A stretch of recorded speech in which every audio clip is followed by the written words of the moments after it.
আসসালামু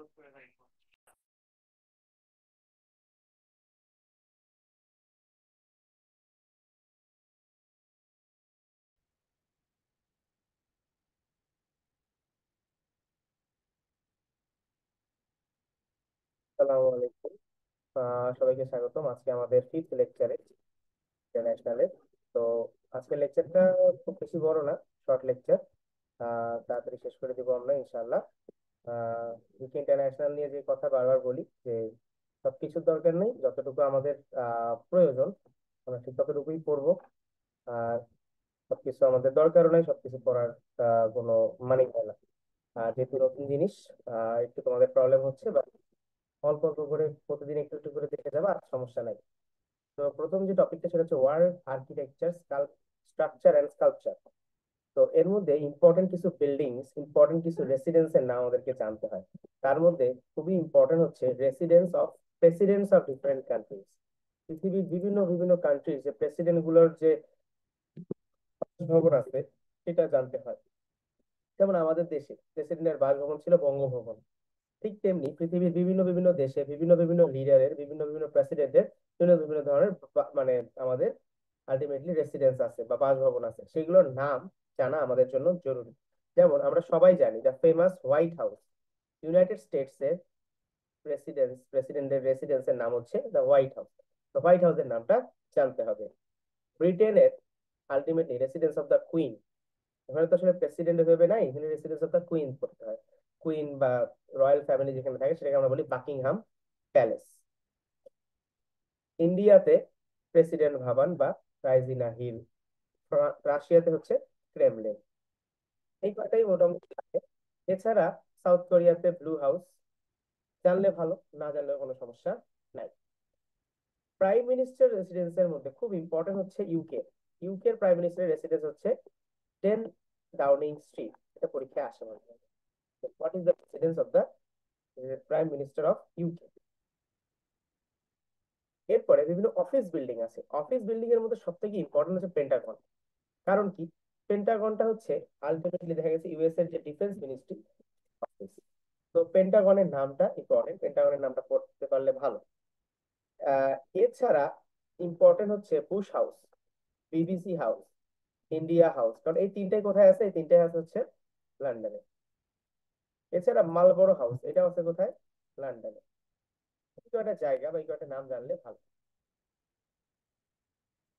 এরপর আর্কিটেকচার এবং স্কাল্পচারের মধ্যে খুবই ইম্পর্টেন্ট হচ্ছে statue of liberty, statue of piece.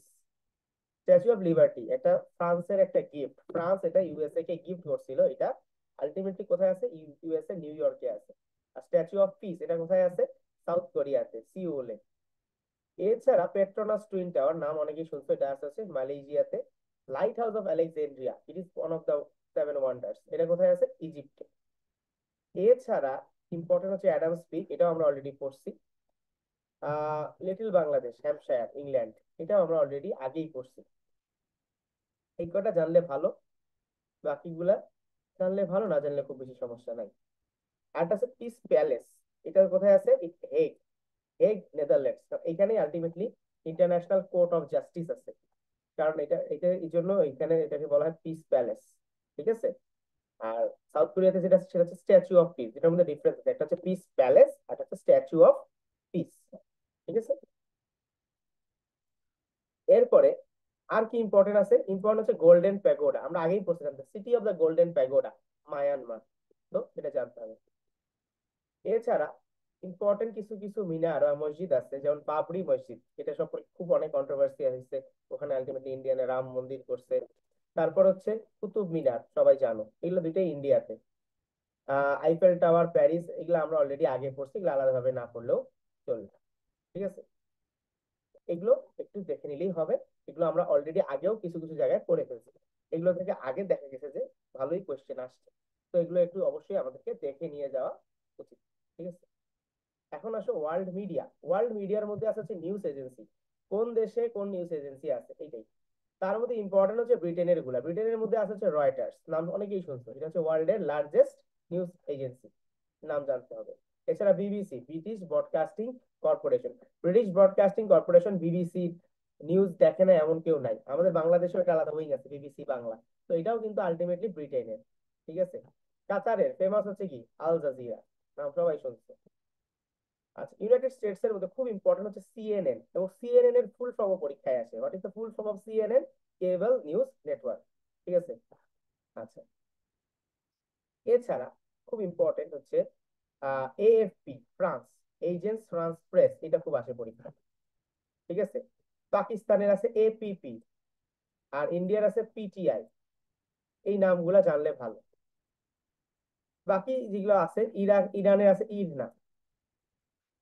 এই কয়টা হচ্ছে ইম্পর্টেন্ট, এই কয়টা হচ্ছে বেশি বেশি ইম্পর্টেন্ট, এই কয়টাই আসে পরীক্ষায় ঘুরে ফিরে। আর এছাড়া আমাদের বাংলাদেশে আছে বাসোস, বাংলাদেশ নিউজ এজেন্সির নাম হচ্ছে বাসোস। সৌদি আরবে আছে স্পা আর আইআইএনএ। এই কয়টা নাম জানলে ভালো। ঠিক আছে।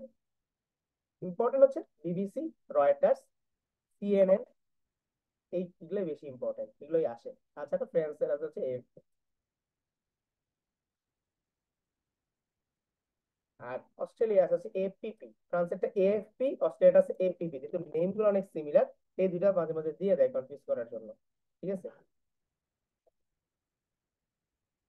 এরপরে এগুলো হলো নিউজ এজেন্সি। এখন হচ্ছে newspaper. Newspaper very very important.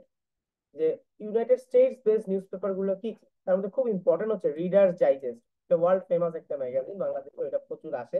Forbes, আমরা প্রায় প্রায় শুনো যে বিশ্বের সব থেকে ধনী মানুষদের তালিকা করা হয়, world's richest person, Forbes magazine দিয়ে। এই ইম্পর্টেন্ট ফোর্বস ম্যাগাজিন, তারপর Time magazine, Wall Street Journal, New York Times, এগুলো সবই হচ্ছে New York based newspaper agency.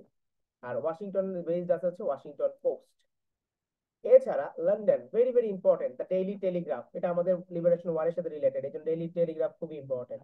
The Daily Mirror, Economist, the Sun, Independent, this আর দ্য নিউজ পেপার্স আর news magazines of UK. ঠিক তেমনি ইন্ডিয়াতে আছে হিন্দুস্তান টাইমস, মস্কোতে, রাশিয়াতে আছে দ্য মস্কো টাইমস। এগুলো অ্যাজ অ্যাজ আ হোল একটা জাস্ট রিডিং দিয়ে নিতে পারো। এগুলো বেশি ইম্পর্টেন্ট হচ্ছে ইউনাইটেড স্টেটস আর ইউকে বেসড যে এজেন্সি গুলো আছে এগুলো। যদি কেউ বলে বাংলাদেশেরটার নাম কি, বাংলাদেশেরটার নাম হইতেছে আলটিমেটলি আমরা সবাই জানি কি, বাংলাদেশে অনেকগুলো আছে না, ইত্তেফাক, প্রথম আলো, রিলিজ স্টার, এগুলো। তো যাই হোক, এইটা, তো এই কয়টা একটু পরে রাখার চেষ্টা করবা। এছাড়া তো এগুলো গেল।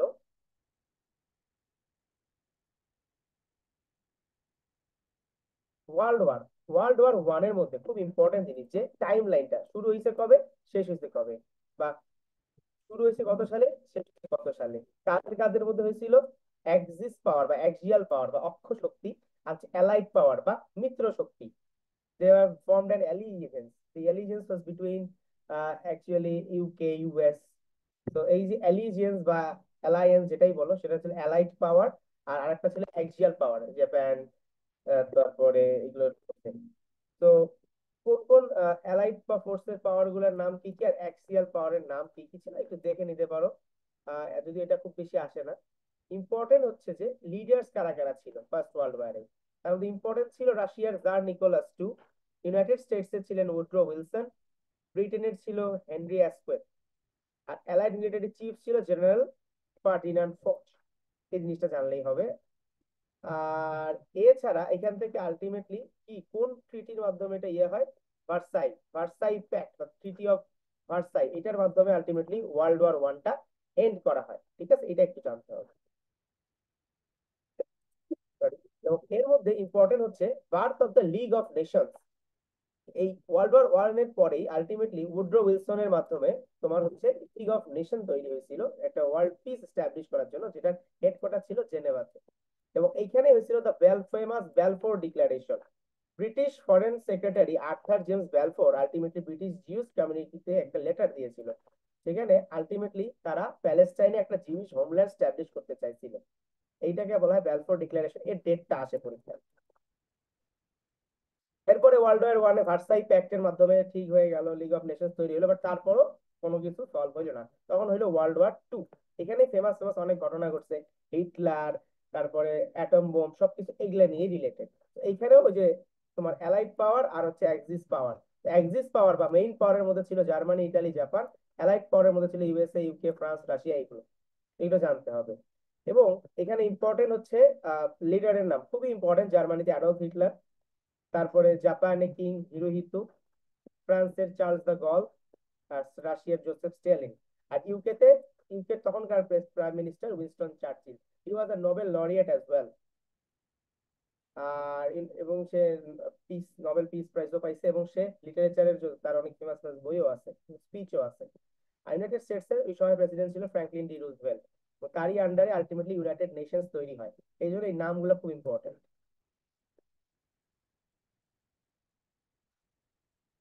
তো আলটিমেটলি এই জিনিসগুলো এখানে দেওয়া আছে, যে তোমার আহ এখানে নাজিজমের কথা আমরা সবাই জানি। নাজি পার্টি, অ্যাডলফ হিটলারের যে মেইন পার্টি ছিল তার নাম ছিল নাজি পার্টি, অ্যান্টি জুইশ পার্টি ছিল আর কি। এছাড়া এগুলো ছাড়া ইম্পর্টেন্ট এত কিছু, যে এই যে বম্বস, হিরোশিমা নাগাসাকি, আমাদের লিটল বয় আর ফ্যাট ম্যান কত তারিখে ছাড়া হয়েছিল জাপানে, যার ফলেই তো আলটিমেটলি দেখা গেল যে তোমার ওয়ার্ল্ড ওয়াইড যে ডিভাস্টেটিং যে এফেক্টটা, এবং এখন পর্যন্ত ওইখানে রেডিয়েশন আসতেছে। এই জন্য তো মানুষজন আলটিমেটলি এই ওয়ার্ল্ড ওয়ারটাকে এন্ড করার পক্ষে ছিল। জার্মানি সারেন্ডার করছে কত তারিখে, হিটলার কবে সুসাইড কমিট করছে, এগুলো একটু জানতে হবে। আর আর্মিস্টিস এন্ড এন্ড অফ ওয়ারটা কত সালে বা কত তারিখে সাইন করা হয়েছে। আচ্ছা, এইখানে ইম্পর্টেন্ট কিছু ইনফরমেশন আছে। আচ্ছা, এছাড়া এই ওয়ার্ল্ড ওয়ার টু এর মধ্যে ইম্পর্টেন্ট যে জিনিসটা সেটা হইতেছে এখানে কয়েকটা রেজাল্ট কি কি হয়েছে, যে জার্মানি গুলোকে ডিভাইড করা হয়েছে, ওয়ার্ল্ড কলোনি ইন্ডিপেন্ডেন্ট হইলো, ইউনাইটেড নেশনস বর্ন হইলো। এবং এখানে হয়েছে যে নিউরেমবার্গ ট্রায়াল, নিউরেমবার্গ জেনোসাইডটা কত তারিখ থেকে কত তারিখে হইলো ওয়ার্ল্ড ওয়ার টু এর ট্রাইব্যুনালের মাধ্যমে, এটা একটু আমাদেরকে জানতে হবে। এবং প্লেসটা হচ্ছে বাভারিয়া, জার্মানি। এই কয়টা জিনিস জানলেই হবে। আচ্ছা, এরপরে আদার কিছু নোটেবল ওয়ার্ডস আছে। তার মধ্যে পানিপথের ওয়ার্ড, পানিপথের first second third war, time period, কে কে লড়ছে, কে জিতছে, কে হারছে, এটা আগেও পড়ছো তোমরা, এটা অবশ্যই এখানেও পড়তে হবে। এরপরে battle of Waterloo, Belgium, very very important. কে কে কার কার মাধ্যমে হয়েছে, ফ্রান্স, নেপোলিয়ন, এটা আমি অলরেডি আগে বলছি। এবং আলটিমেটলি এটা হচ্ছে ইংল্যান্ডের সাথে আলটিমেটলি তার ফাইটটা হয়েছিল, এবং তাকে সেন্ট এলবা আইল্যান্ডে এক্সাইল দেওয়া হয়েছিল।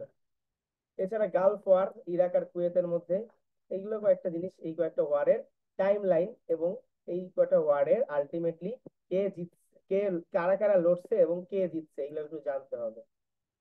ফকল্যান্ড ওয়ার জানলে ভালো, না জানলে সমস্যা। Battle of Trafalgar, very very important. Indo পাক ওয়ার, কাশ্মীর সারা জীবন, একটু জানোই। চায়না ইন্ডিয়া ওয়ার, এই কয়টা ওয়ারের সম্পর্কে জানতে হবে। ঠিক আছে, এরপরে কোল্ড ওয়ার, 1947 টু 1991 এর মধ্যে দুইটা সুপার পাওয়ার তৈরি হলো। একটা হলো ইউনাইটেড স্টেটস, একটা হলো সোভিয়েত ইউনিয়ন, যেটা আলটিমেটলি রাশিয়া, কাজাকিস্তান, আমরা আগের দিন বলছিলাম তাজিকিস্তান, এদের মধ্যে আলটিমেটলি এই ইয়াটা চলতো। এবং এদের মধ্যে আলটিমেটলি লিডারশিপ ভাগ হয়ে গেল, এবং দেখা গেল যে একটা হচ্ছে রাশিয়া পন্থী দল তৈরি হইলো, আবার এদিকে ইউএসএ পন্থী দল তৈরি হইলো। তো ডিপ্লোম্যাটিক, ইকোনমিক এবং মিলিটারি টেকনিক মাধ্যমে একজন আরেকজনকে আউটবাস্ট করার চেষ্টা করলো। এই জিনিসটাকে বলা হয় কোল্ড ওয়ার। এখানে কোনো মারামারি হয়নি, এখানে জাস্ট টেকনিক্যাল খেলাধুলা হয়েছে আর কি। আর আরব স্প্রিং, আগের দিন মনে হয় বলছিলাম যে এটা শুরু হয়েছে কোথায়, আরব স্প্রিংটা শুরু হয়েছিল তিউনিসিয়াতে, এটা জানতে হবে। যে আরব যে বিভিন্ন কান্ট্রি গুলো আছে, এই কান্ট্রি গুলাতে বিভিন্ন রেভলিউশন তৈরি হলো একই সমসাময়িক সময়, এটাকে আমরা বলি আরব স্প্রিং। এই আরব স্প্রিংটা কখন শুরু হয়েছে এটা একটু জানতে হবে। আচ্ছা, ফেমাস রেভলিউশনের মধ্যে খুব ইম্পর্টেন্ট হচ্ছে আমেরিকান রেভলিউশন, ইন্ডাস্ট্রিয়াল রেভলিউশন আর ফ্রেঞ্চ রেভলিউশন। এছাড়া আছে ইসলামিক রেভলিউশন, বাকিগুলো এত ইম্পর্টেন্ট না। এরপরে আসো গেরিলা অর্গানাইজেশন বা যেটাকে আমরা বলি হচ্ছে যে intelligence agency of different countries. তার মধ্যে ইম্পর্টেন্ট হচ্ছে এলটিটিই, এজেন্সি, কোন কোন এজেন্সি কোন দেশের, এইটা তো এলটিটিই। এইটা আলটিমেটলি শ্রীলঙ্কান আর্মি। তো এইটা হচ্ছে শ্রীলঙ্কার গেরিলা অর্গানাইজেশন, এটা জানতে হবে। আল কায়দা, আল কায়দাটা কোন দেশ বেসিস একটা ইউনিভার্সিটি, একটা, আমরা সবাই জানি যে এই এজেন্সিটা আলটিমেটলি রিলেটেড ওসামা বিন লাদেনের সাথে রিলেটেড, তাই না? তো আলটিমেটলি এটা আমরা জানি যে তারা আলটিমেটলি টুইন টাওয়ারকে উড়াই দিছিল, তাই না? এবং এই অপারেশনটার নাম তারা দিছিল ব্ল্যাক হক। কত সালে? 9/11 করে, তাই না? 11 সেপ্টেম্বর 2001, সবাই এটার নাম শুনছি অবশ্য। তো এটা জানতে হবে। হামাস আমরা জানি এটা হচ্ছে আহ প্যালেস্টাইনিয়ান অর্গানাইজেশন। আল ফাতা এটাও প্যালেস্টাইন অর্গানাইজেশন। পিএলও এটাও প্যালেস্টাইনিয়ান অর্গানাইজেশন। এরপরে JKLF, Jammu Kashmir liberation front, এটা হইতেছে ইন্ডিয়াতে জম্মু কাশ্মীর মানে কাশ্মীরকে আলাদা করে দেওয়ার ইন্ডিয়া থেকে এই এই এরা কাজটা করে। হিজবুল্লাহ নাম সবাই শুনছে, এটা হচ্ছে লেবানিজ। এরপরে খুব ইম্পর্টেন্ট হচ্ছে লাস্কারে তাইয়েবা পাকিস্তান। এরপরে তালেবান ফ্রম আফগানিস্তান। এই নামগুলা, Black Panther, organization of American negroes. তো এই জিনিসগুলা একটু নামগুলা জানা ভালো যে। এরপরে ইম্পর্টেন্ট হচ্ছে গডস আর্মি কোথায় আছে? মায়ানমার। এই যে এখানে ইম্পর্টেন্ট কিছু গেরিলা অর্গানাইজেশন। গেরিলা অর্গানাইজেশন বলতে যারা একটু লুকায় লুকায় কাজ করে, এটা অনেকটা ইন্টেলিজেন্স এজেন্সির মতো। ঠিক আছে। আচ্ছা, এরপর ইম্পর্টেন্ট কিছু কন্ট্রাক্ট হয়েছিল হিউম্যান রাইটস এর, তার মধ্যে একটা হইতেছিল দ্য ম্যাগনা কার্টা। কত সালে হয়েছে? 1215। কে এটা ট্রিটি করছিল? King of England. যাতে আলটিমেটলি বিভিন্ন ধরনের যাদের যে প্রজা আছে তাদের রাইটস গুলোকে এস্টাবলিশ করা যায়। আচ্ছা, ফার্স্ট কনস্টিটিউশন অফ ইংল্যান্ডও বলা হয় এটাকে। এবং আমাদের যে 7 মার্চ স্পিচ, এটাকেও কিন্তু আলটিমেটলি ম্যাগনা কার্টার সাথে তুলনা করা হয়। আচ্ছা, এরপরে জেনেভা কনভেনশন। এটা খুবই ইম্পর্টেন্ট যে ওয়ার এবং ওয়ার ক্যাজুয়ালিটিজ এর সময় কিভাবে প্রিজনারদেরকে ট্রিট করা হবে, এটার উপরে একটা এগ্রিমেন্ট করা হয়েছিল। এটা ডেট সহ আমাদেরকে জানতে হবে। আচ্ছা, এরপরে খুব ইম্পর্টেন্ট কিছু ফ্যাক্ট আছে, তার মধ্যে ইম্পর্টেন্ট হচ্ছে Camp David. Camp David pact কাদের মধ্যে সাইন হয়েছিল এবং এটার মেডিয়েটর বা ব্রোকার কে ছিল এটা জানতে হবে। জিমি কার্টার হচ্ছে ইজিপ্ট আর ইসরায়েলের মধ্যে আলটিমেটলি ক্যাম্প ডেভিড প্যাক্টটা করে দিয়ে গেছে। Belfast agreement, very very important. এছাড়া নিউক্লিয়ার ওয়েপন ট্রিটির মধ্যে ইম্পর্টেন্ট হচ্ছে সিটিবিটি। সিটিবিটিটা খুব ইম্পর্টেন্ট। এখানে কে কে সাইন করছে? এটা হচ্ছে nuclear test ban treaty. Nuclear test কোথাও করা হবে না। এটার বাংলাদেশ হচ্ছে এটা 28 সিগনেটারি। বাংলাদেশ এটা অ্যাপ্রুভাল দিছে যে হ্যাঁ এরকম করা যাবে না। বাংলাদেশ সেটা সাইন করছিল 7 মার্চ 2000-এ। এই সিটিবিটিটা ইম্পর্টেন্ট, বাকিগুলো এতটা ইম্পর্টেন্ট না তোমাদের জন্য। আহ এছাড়া কিছু যে ট্রিটি গুলো আছে তার মধ্যে ইম্পর্টেন্ট হচ্ছে Simla agreement, India and Pakistan. Versailles pact, World War 1 এর ভার্সাই প্যাক্ট। এছাড়া WTO এগ্রিমেন্ট, ট্রেড এগ্রিমেন্ট আসলে এটা। মোটামুটি এইগুলো বেশি ইম্পর্টেন্ট। আর একটা হচ্ছে সেনজেন এগ্রিমেন্ট, তোমরা হয়তো বা শোনো সেনজেন ভিসা। ইউরোপের কয়েকটা কান্ট্রিকে একসাথে আহ সেনজেন বলা হয় এবং একটা কান্ট্রির ভিসা দিয়ে অন্য কান্ট্রি গুলো ট্রাভেল করে আসা যায়, এটাকে আমরা বলি সেনজেন এগ্রিমেন্ট। এই আর কি মোটামুটি। রিজিওনাল ট্রেড এগ্রিমেন্টের মধ্যে ইম্পর্টেন্ট হচ্ছে সাপটা। সার্ক যে কান্ট্রি গুলো আছে এদের মধ্যে একটা রিজিওনাল এগ্রিমেন্ট হয়েছিল ট্রেডিং এর। ঠিক আছে, কারা কারা সাইন করছে, কবে থেকে এফেক্টে আসছে, এটা একটু দেখে নিতে হবে। আচ্ছা, এছাড়া বাকিগুলো আমাদের তো মোটামুটি এইগুলাই। তো এই ছিল মোটামুটি। বাকি আর কিছু তেমন দরকার পড়ে না। এছাড়া একটা জিনিস আছে যে security system of the world বা ন্যাশনাল ইন্টেলিজেন্স এজেন্সি। এতক্ষণ তো আমরা পড়লাম কিছু গেরিলা অর্গানাইজেশন যেগুলো ন্যাশনাল প্রোটোকলের আন্ডারে পড়ে না, এরা গেরিলা একটা আলাদা গ্রুপ হিসেবে কাজ করে। আর ন্যাশনাল যে সিকিউরিটি বা ইন্টেলিজেন্স এজেন্সি আছে তার মধ্যে ইউনাইটেড স্টেটস সব থেকে powerful security agency, CIA, central intelligence agency, সবাই নাম শুনছো। তারপরে আছে FBI, federal bureau of investigation. আরেকটা আছে ইউএসএ তে সিআইএ বাদে, FBI, federal bureau of investigation, এখানে আমরা দেখতে পাচ্ছি। ইউকে বেসড খুব ইম্পর্টেন্ট একটা হচ্ছে MI6 MIS। এছাড়া আছে SIS। রাশিয়াতে আছে হচ্ছে FSO FAPSI। ইসরায়েলে খুব ফেমাস মোসাদ। মোসাদও খুব বেশি পাওয়ারফুল। আফটার বলা হয় যে সিআইএ আর মোসাদ মোটামুটি সিমিলার পাওয়ারফুল।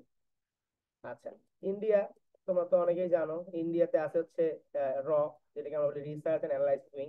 র এর নাম না জানলেও এই গণঅভ্যুত্থানের সময় অনেকেই র এর নাম জেনে গেছো। পাকিস্তানে আছে হচ্ছে ISI, ইন্টার সার্ভিস ইন্টেলিজেন্স। আর বাংলাদেশে NSI, DGFI নাম তো শুনছো। NSI হচ্ছে ন্যাশনাল সিকিউরিটি ইন্টেলিজেন্স, আর DGFI হচ্ছে directorate general of federal investigation. Army based যদিও। আর এই আর কি মোটামুটি, এগুলো বেশি ইম্পর্টেন্ট, বাকিগুলা অতটা ফেমাস না, এগুলো বেশি ফেমাস। আর বর্ডারের মধ্যে বর্ডার ফোর্স, বাংলাদেশেরটা তো জানোই, বাংলাদেশ হচ্ছে BGB বর্ডার গার্ড বাংলাদেশ, ইন্ডিয়াটা হচ্ছে BSF বর্ডার সিকিউরিটি ফোর্স, পাকিস্তানকে বলা হয় রেঞ্জার্স। ঠিক আছে। আর যেহেতু মায়ানমার আমাদের সাথে, সেজন্য এটাকে বলা হয় বর্ডার গার্ড পুলিশ, এটাও একটু জানতে হবে।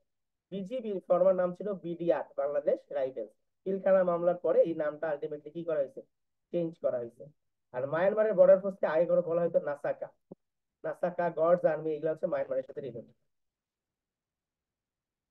আচ্ছা, লার্জেস্ট আর্মি হচ্ছে চায়নার, আমরা এটা সবাই জানি।